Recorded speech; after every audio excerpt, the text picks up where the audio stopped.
Today's video, you guys, is going to be so much fun. I'm really excited that you're here with me, whether you're a booth owner, an online vintage reseller, or you just really like finding great vintage things to decorate your home with. I think you're going to enjoy what we're going to do today.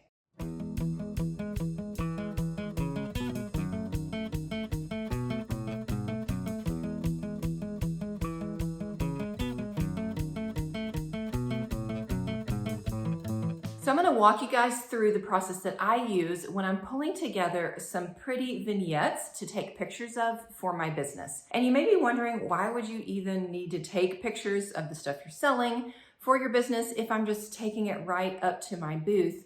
But I'm going to encourage you guys, even if you're a booth owner and you don't sell online, to learn how to take some really pretty vignette photos of your items, because then you can share those to your social media and use them to create the feel of your brand. Customers can see those pictures. It's going to make them want those items that you have, and then they're going to head up to your booth looking for them, or they'll just have a really good idea of what kind of stuff it is that you sell. Now, of course, if you're an online vintage reseller, then you already know that taking great vignette photos is really important to your business. Here's the deal, you guys.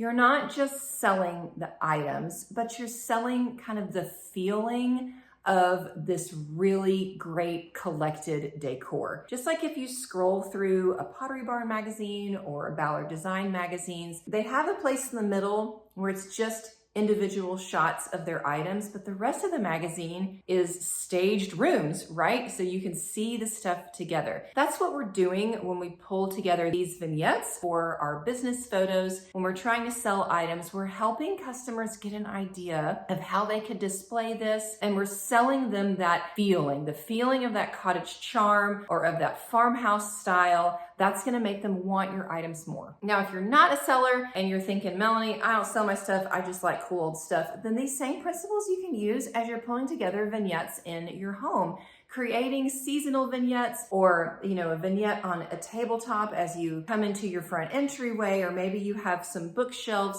These principles are going to help you as you're just decorating as well, so be sure to stick around.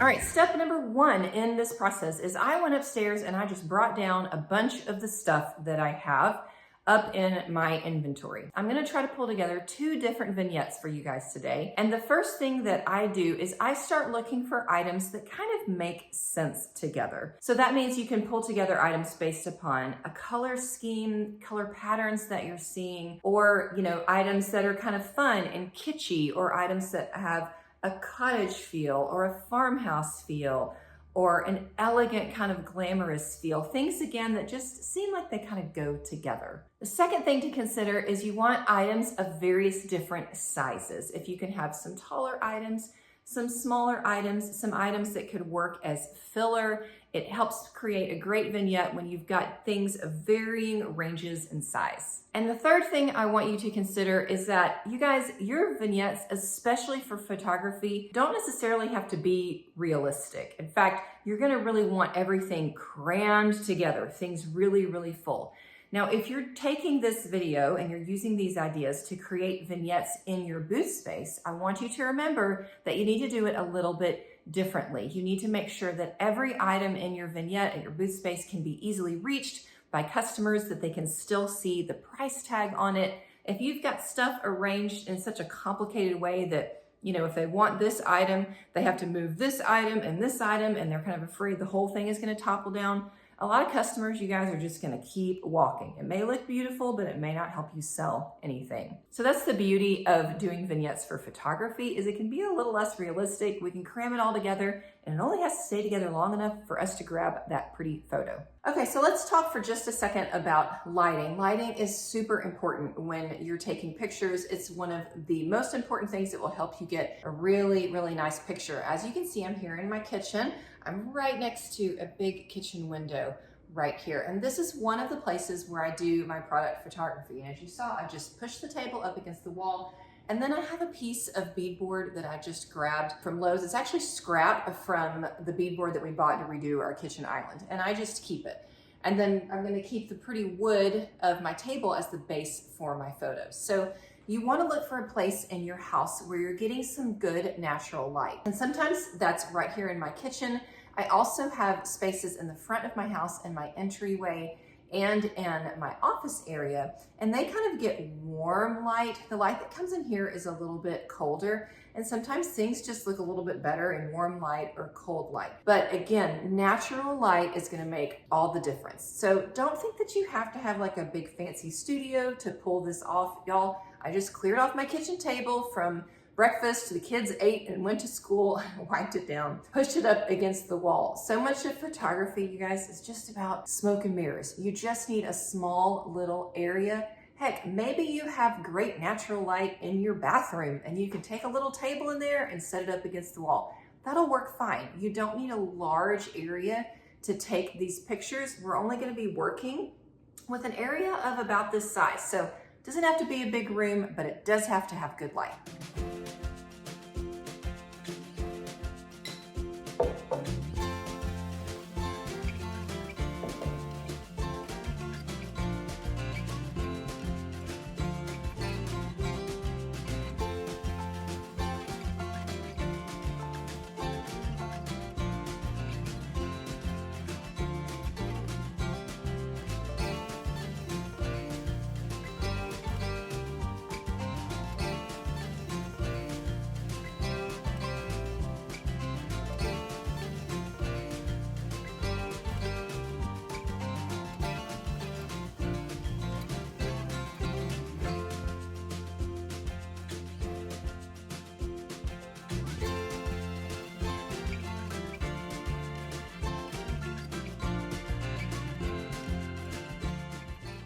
All right, now that I have my two vignettes kind of loosely pulled together, I'm going to gather together what I call some other tools of the trade. That is a lot of faux greenery. You guys, these are just different things. I actually sell faux greenery in my online shop and in my booth. And one of the reasons why is that I use so much of it in my staging. It just adds a nice little freshness and some filler. I also have some old books back here and this little riser that we're going to use probably to create a little bit of height. Again, we're looking for filler, for some things to add height and a little bit of freshness here with our greenery.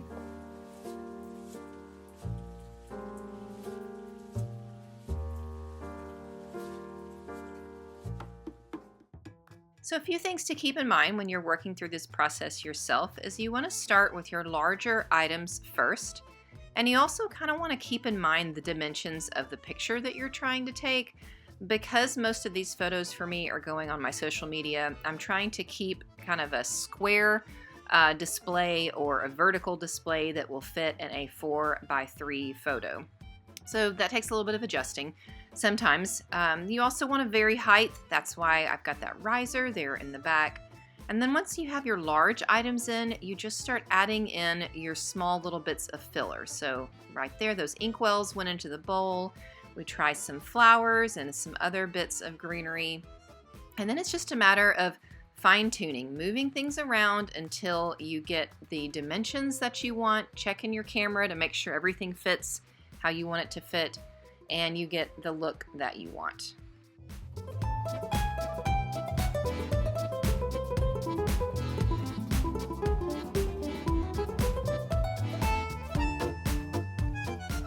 So I'm pretty happy here with this, you guys. We got some repeating colors of this pretty blue and these brown tones, blue, and then kind of metallic here, the metallic with this big brass pot. Kind of got this pretty wood of this frame. I like these more, the faux lambs here. They fit in better than I think with the white flowers that I had up there because these kind of draw on the same pretty kind of turquoise blue as these inkwell bottles that I have. So I did have to bring in a few more books. We've got books right here that this is stacked on. The tin is stacked on a book. The picture is stacked on a book. And then we've got books filling there. So books are a great way to add a little bit of height.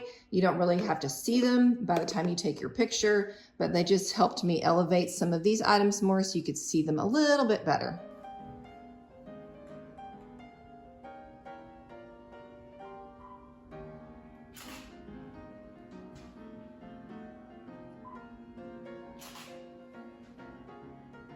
Okay, we're done with vignette number 1. Let's move on to vignette number 2, which is kind of our fun, kitschy. We've got some yellow and we've got some bright blue, a little bit of orange. And just a side note, this guy is gonna be in that vignette. Is he not the cutest planter you've ever seen? It's a little wiener dog and he's carrying this little yellow basket. I love it. And I can't wait to include this in this next vignette.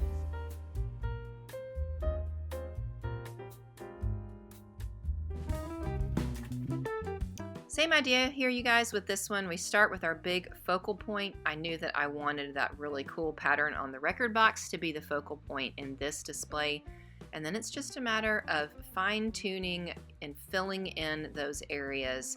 I really, really wanted to get this fan to stay in there. I thought the colors would be cute, but it just wouldn't stand up on its own. Anyway, I'm just gonna let you guys sit back and enjoy the rest of this coming together. It turned out really cute.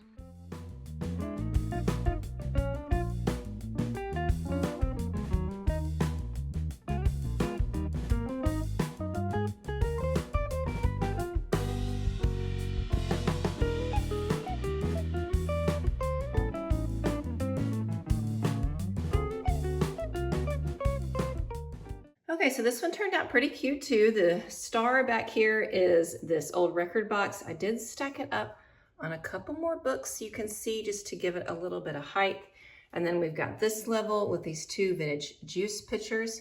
We added some filler of the old spoons and then a little bit of filler down here in the doggy. I can't decide if he's best this way or flipped. I'm not sure.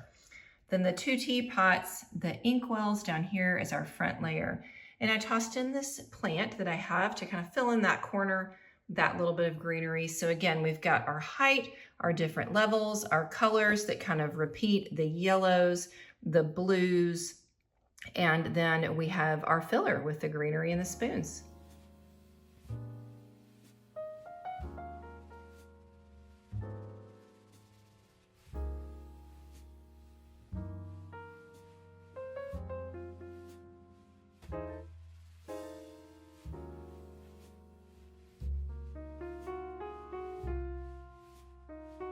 So there you have it, 2 different vignettes. I hope that helps you get the idea of what it looks like to play around with taking pictures of your own items that you find or creating interesting vignettes in your house. If you see something that you loved, almost all of the items that I photographed today are available in my online shop, or they will be very, very soon. And if you aren't following me on Instagram, I do want to invite you to join me over there because I host pop-up sales there all the time. Sometimes items don't make their way even into my online shop. They get sold there first. So if you see something that you loved, be sure to check out that because it may be for sale over on there. If you guys found this helpful, I'd love a thumbs up. I'd love a like, share, pass this along to your friends. I hope that it was helpful today, or at least just inspiring to get some stuff out and play around. It really is fun kind of digging with all of these treasures and trying to create these cute looks. So see you guys again soon. Everybody have a fantastic day.